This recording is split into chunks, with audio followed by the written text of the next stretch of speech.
1 Samuel 23. Now they told David, "The Philistines are fighting against Keilah and are robbing the threshing floors." David inquired of the Lord, "Shall I go and attack these Philistines?" The Lord said to David, "Go and attack the Philistines and save Keilah."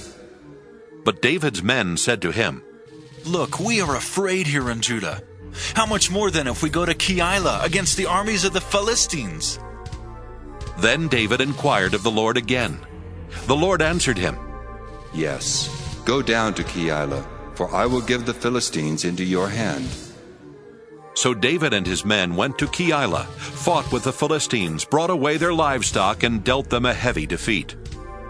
Thus David rescued the inhabitants of Keilah.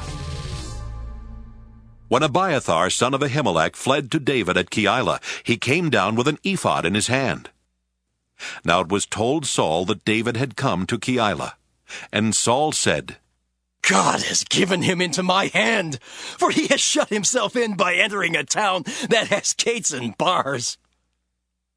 Saul summoned all the people to war, to go down to Keilah to besiege David and his men. When David learned that Saul was plotting evil against him, he said to the priest Abiathar, "Bring the ephod here." David said, "O Lord, the God of Israel, your servant has heard that Saul seeks to come to Keilah, to destroy the city on my account. And now, will Saul come down as your servant has heard? O Lord, the God of Israel, I beseech you, tell your servant." The Lord said, "He will come down." Then David said, "Will the men of Keilah surrender me and my men into the hand of Saul?" The Lord said, "They will surrender you." Then David and his men, who were about 600, set out and left Keilah. They wandered wherever they could go. When Saul was told that David had escaped from Keilah, he gave up the expedition. David remained in the strongholds in the wilderness, in the hill country of the wilderness of Ziph. Saul sought him every day, but the Lord did not give him into his hand. David was in the wilderness of Ziph at Horesh when he learned that Saul had come out to seek his life. Saul's son Jonathan set out and came to David at Horesh.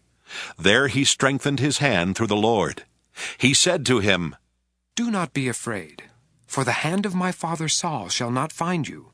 You shall be king over Israel, and I shall be second to you.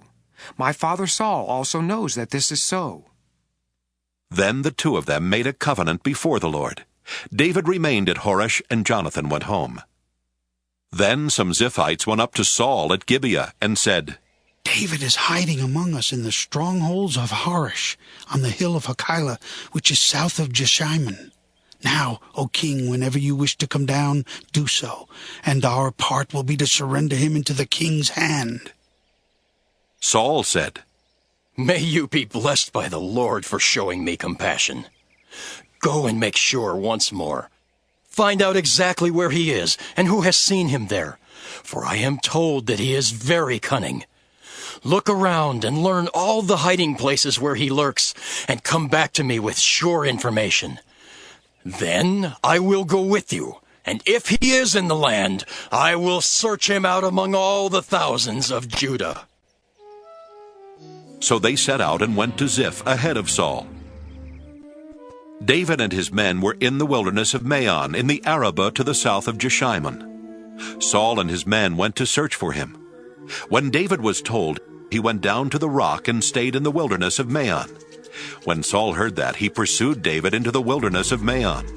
Saul went on one side of the mountain, and David and his men on the other side of the mountain. David was hurrying to get away from Saul, while Saul and his men were closing in on David and his men to capture them. Then a messenger came to Saul, saying, "Hurry and come, for the Philistines have made a raid on the land." So Saul stopped pursuing David and went against the Philistines. Therefore that place was called the Rock of Escape. David then went up from there and lived in the strongholds of En-Gedi.